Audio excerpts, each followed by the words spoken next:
Well, we wanted to start out with some really deep gratitude to all of you, our loyal listeners. We finished our first season, and we're really excited to preview what's coming up next with you. We wanted to begin by highlighting some of the incredible moments that we spent with our first 20 guests. In each episode, we asked questions that elicited a wide variety of compelling and really some profound conversations. Wait a second. I'm so sorry. Uh, oh, you're not reading the script, are you? Yeah. Oh, you are? Many more recorded for did you say that we have many more recorded for next season? Oh, that's the other script. That was the script that we wrote for Oh, before. Skip down to the draft script for a new season. for new season teaser. Yeah. I'm sorry, I was at the wrong script. I was like, Okay, I'm just riffing. that's okay. So do you want to start over, or did you No. want to Do you start want to from your just part? do you want to Yeah, just go ahead cut and in? start with Okay. yeah, start where your part is it. Okay. We've always started out with how does death impact the story with all of our guests. And we heard so many different types of experiences, but there was a running element that was similar to a lot of these responses. So we heard about deaths with childhood pets, close family members like grandparents and uncles who had passed away. And sometimes all these experiences happened with little or no acknowledgement. So, Wakil, what do you think about that? Yeah, it's really true that that came up over and over again. How many times people had, especially when we asked them kind of what was their first experience. It was quite often the case, especially with young people when they were young, that people didn't acknowledge that as children they were noticing and they were Yeah. being affected by the deaths, and they were being um, left out really of the Mm-hmm. conversation, and that wasn't healthy, right? In almost every case, people said they wish they had been allowed to be a part of it and had been able to be a part of it early on, which is That's something our culture does, right? I know, and it's strange to me too that we have this kind of stratification of who's sentient, who's alive, who's deserving.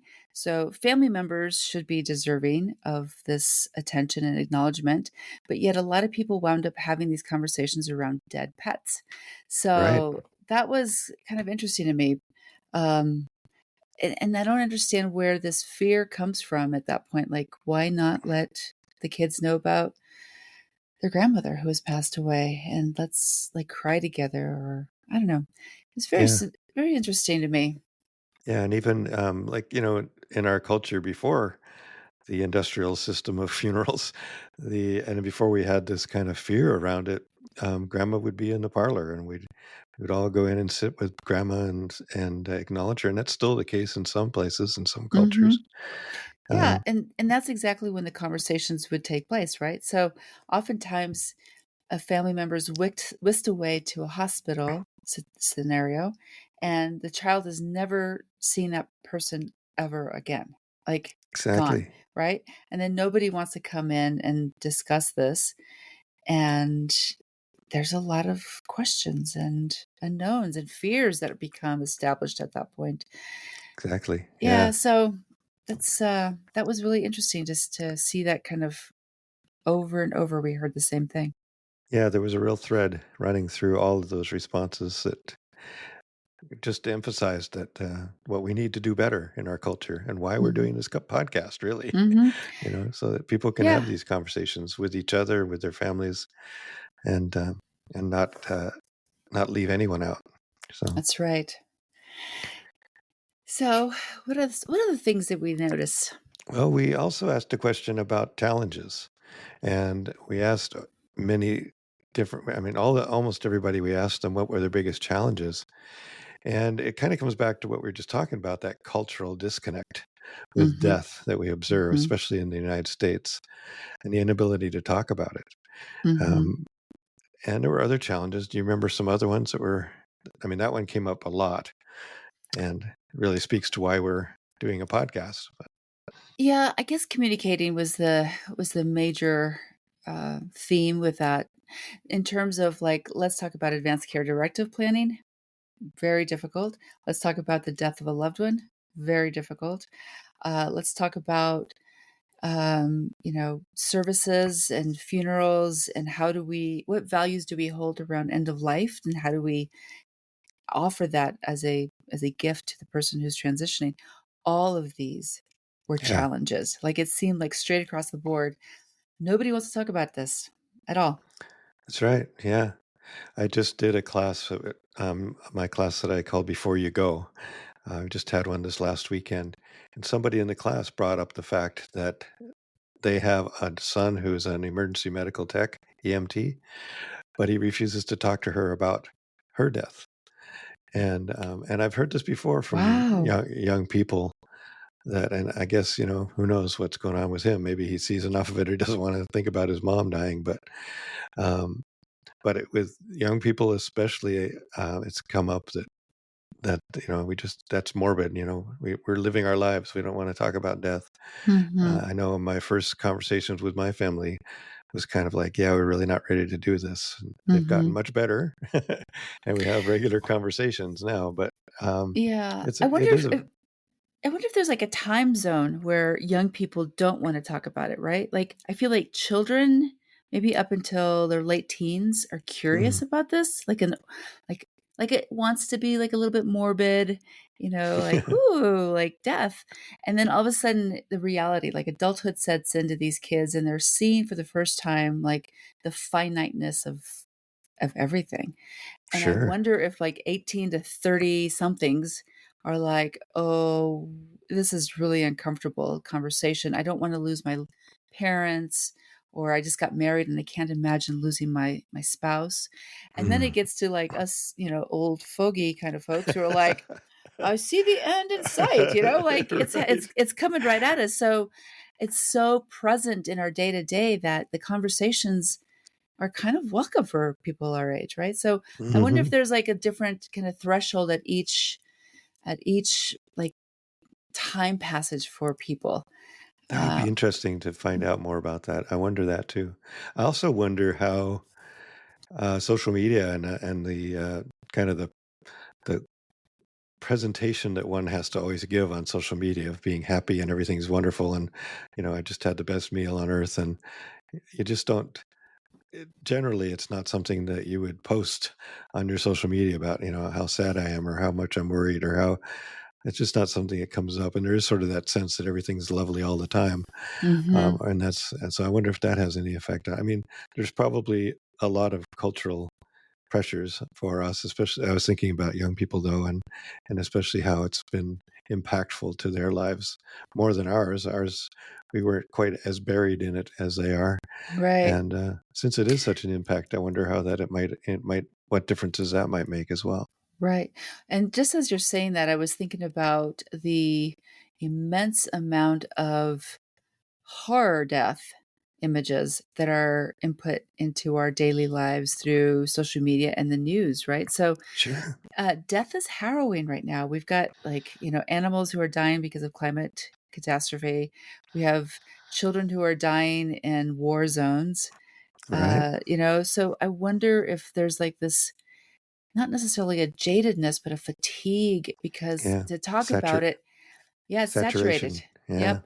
To talk about death means to, like, allow those images to enter into our minds again.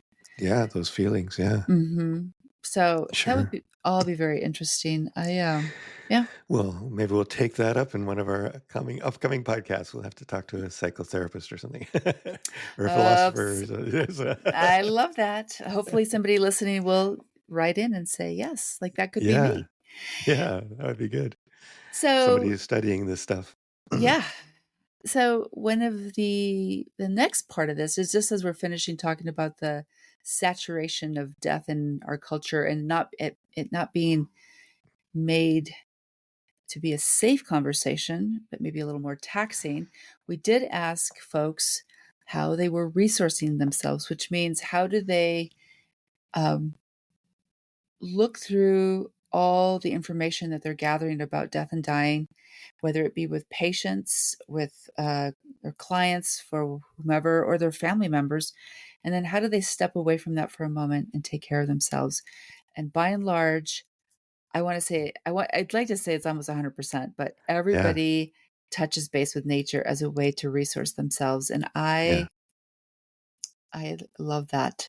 Yeah. Totally makes sense to me, right? It does, and, I think I was thinking about that in terms of, we don't think about death, but death is constantly clearing its throat around us. The seasons That's right. demonstrate, right? Like, the seasons Yeah. demonstrate the life cycle. Death is happening.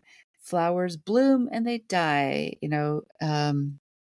critters live and die, and Yeah. yet, you know, people said, "Oh, I just go out and stare into the mountains or the flowers or the trees," and they are probably talking to us and reminding us that it's gonna be okay.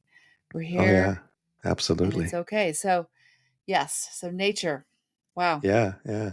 I think with the sense that I got from people, and I think you and I have talked about this, is when you're in nature on a regular basis and you're making that a part of your practice, your life, it becomes a part of your cells, part of your body. You feel that sense of life and death all around you all the time, and that Mhm. sense of connectedness, and that which is such a great assist to grace. Basically, the main thing that helps in grief and loss is to have that connectedness and to know that Right. you're not alone.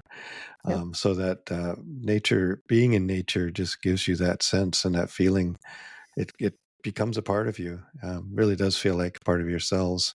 Right. Um, So, yeah, yeah, and that connectedness is also part of that answer that people said, when I really need help, I do go into community. yeah, And, our nature is our community sure, and it demonstrates community, right? A little stand of aspen, a little school of fish, all of these are working together with one another to keep each other alive, essentially. So, yeah, nature as a form of resourcing, but also as an example of how to be soft into the arms of a lot of loved ones around you. exactly, yeah, yeah. And as an example, it helps us remember to connect to our own human community and our more than human community, our animals, That's and right. they also. I remember people also spoke of their spiritual practices, their mindfulness and presence. We had a really good interview just recently, one that'll come up next season with a mindfulness teacher, and just reminding us that stepping back and breathing and finding your center and your connection to the earth and to the ground and to your community was is another one of the ways of dealing with these challenges or dealing with the issues that come up when you're talking Right. about end of life. So Right. Well, and also we had some of our guests talk about they were not religious, but they were spiritual. And right, so spiritual practices ran the gamut for folks. absolutely, Like, yeah, there were some folks who really wanted to be in communities of like minded spiritual traditions. And there were others who just had their own practice in being in spiritual community of different sorts. So, yeah, of yeah, the trees, the of the trees, I trees, know that yeah, did. Yeah, yeah. that was a big one.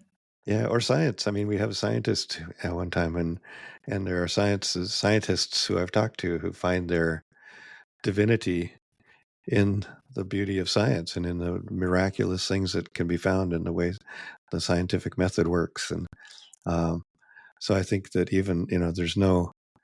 We talked several times about the difference between sacredness and spirituality, sacredness and religion, or spirituality and religion, and that sense that there's many, many ways to Hmm. notice and connect to whatever you might call divine or what you might call sacred. And that end of life work is sacred work. That's right. There's just no way around it. Nope. Yeah. Oh, so beautiful. We also often asked, or many times asked people about what frightened them about the end of life. We've heard many, many responses, many of which were Resonated with very, us. yeah, yeah, very emotionally. And um, I think a couple of them, one was not finishing our stories, not finishing our purpose in life, Mhm. and projects, not cleaning up our messes, right? Not having gotten the forgiveness maybe that we hoped we'd gotten, or of course, leaving our children behind before they're ready, or our children leaving us behind before we're ready. Of course, those Mhm. things, all of those, and the other one that came up a lot was that we people have their wishes that they've hopefully shared, and that those wishes didn't get honored, because someone was in charge. They didn't have the agency that they hoped they would have because That's they were right. no longer there to deal with it. And of course, most people replied that they didn't want to be in pain. Mhm. So all of those were things that people are afraid of. But I think we related to, like you said, we resonated with most of those. Yes, and, again, if that's a fear, it's high time to just acknowledge this fear and make steps to take care of it, right? So, all those folks who are worried about agency and pain, an advanced care directive plan might be really a reasonable document to have to help out. Uh, for those who needed to clean out their closets or their messes, Hmm. again, like, time is finite. And what frightens us most probably needs a little bit of a plan. Yeah, it's always a good lesson. That's kind of what we came back to with every one of those. Is those things are the things you need to pay attention to. Hmm. um, Yeah, and they don't necessarily go away because you pay attention to them, but at right, least you can keep working on them. right. Yeah. Well, you know what I just sense in my own personal life, I have a lot of lists. I have a lot of things to do these days. Raising two kids, having a passel of four-legged children, trying to be a good eco chaplain and take care of bees.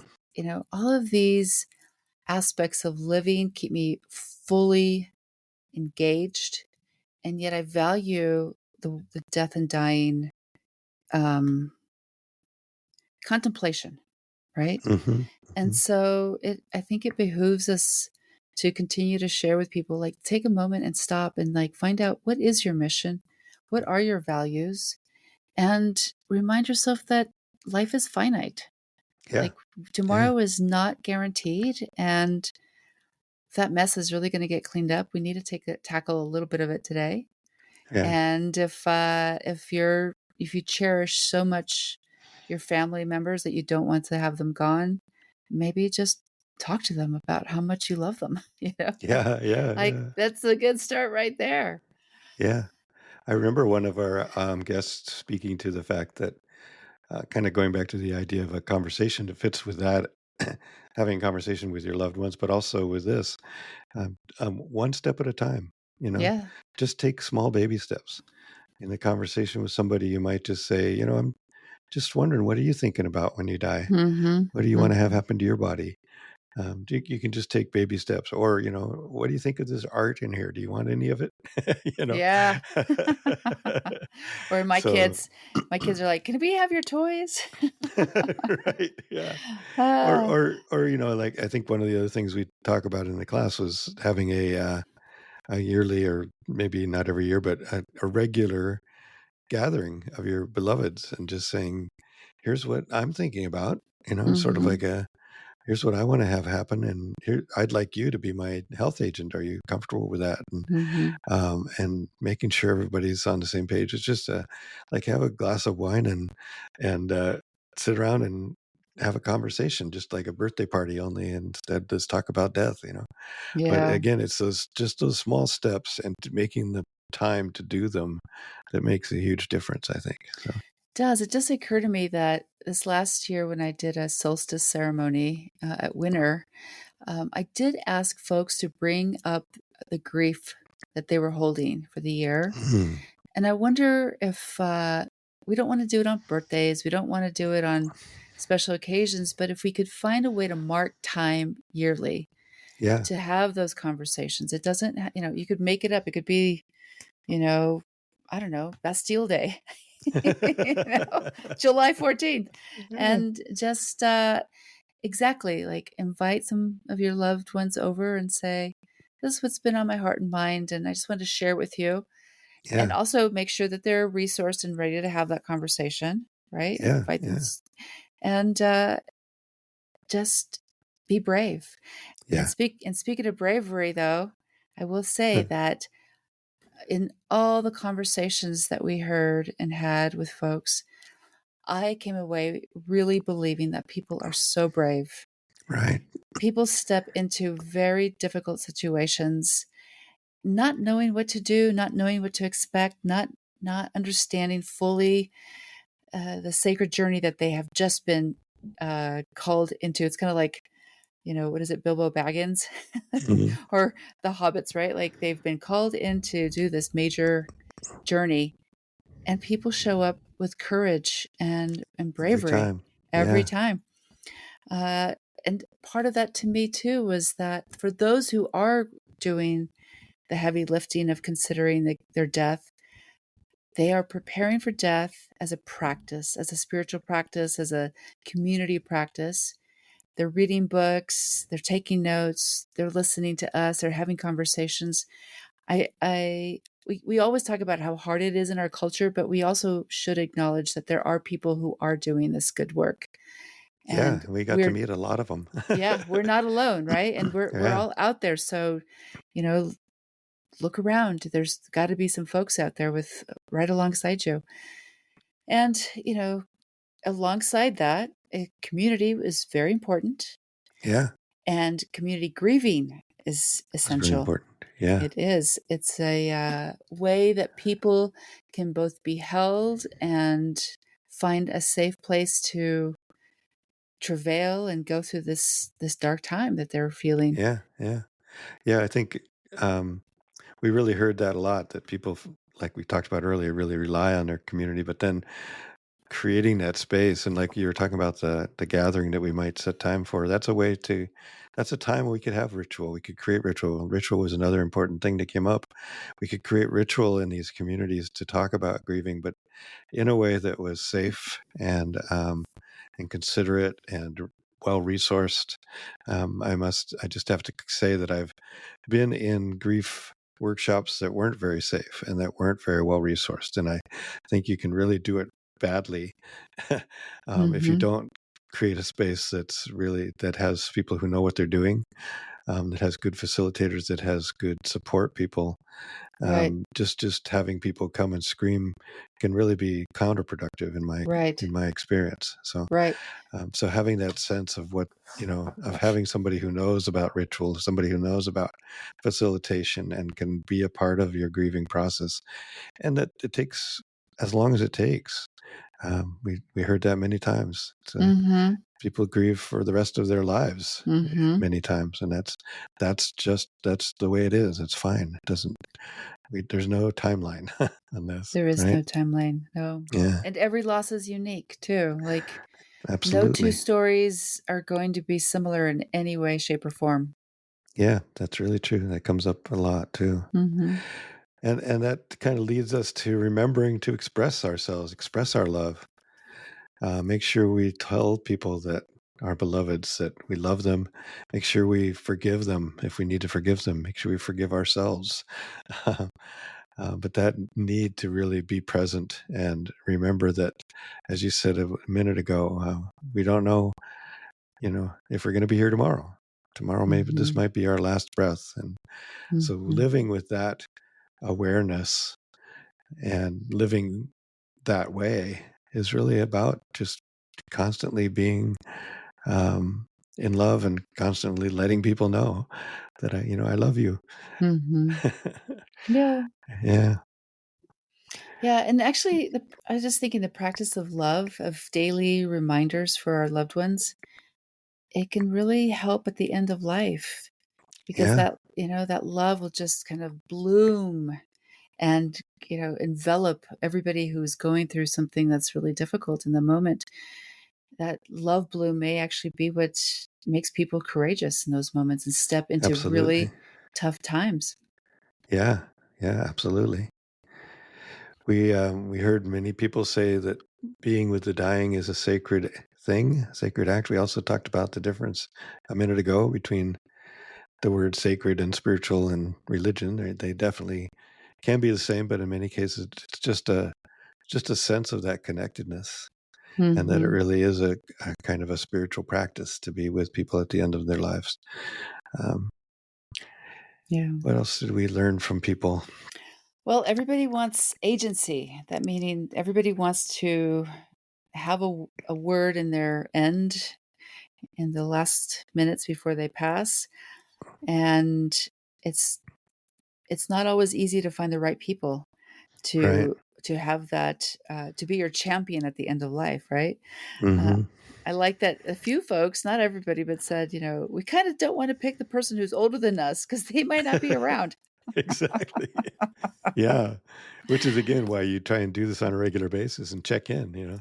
Somebody who you picked last time around might not either might not be here or might be leaving or might be not ready to do it anymore, may have changed Yeah, their mind, may have had yeah, different things happened in their lives, and that's they're right. just not prepared to do that anymore. So being aware of that, and as we talk about agency and about communication, all those important things to be prepared, Hmm. Hmm. it's just a constant.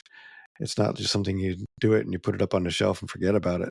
Something that's really has to become a part of your life and your living in the way because it is death is part of life. So I want Hmm. to completely keep that connection. Hmm. Um, yeah. So Yeah, and with all of it, support and connection with friends and family was imperative. You said it again and absolutely. again. So Yeah. I feel like there's threads that are just kind of going through a lot of the same kind of there's similar stories, not the same, but there's similar stories and similar desires and similar uh, recognizing what really is necessary at the end of life. Yeah. Yeah. I think some of the beauty or some of the reason that I'm still very excited about our next season, where we already have a dozen or so people recorded. So we know for Mm-hmm. sure there's going to be a really good season, is that there's uh, there's everybody brings their unique perspective. Just as we said, every end of life, every loss, every grief is unique. All of the perspectives we got were unique, and we learned so much from every single person, the way they were working or the way they were Mm-hmm. involved or the way they approached these things. So just such a blessing and such a great resource for us going forward. So I'm really looking forward to what's coming up next. Yay! I am too. We will be introducing a new website, and we'll post that as soon as we have it ready.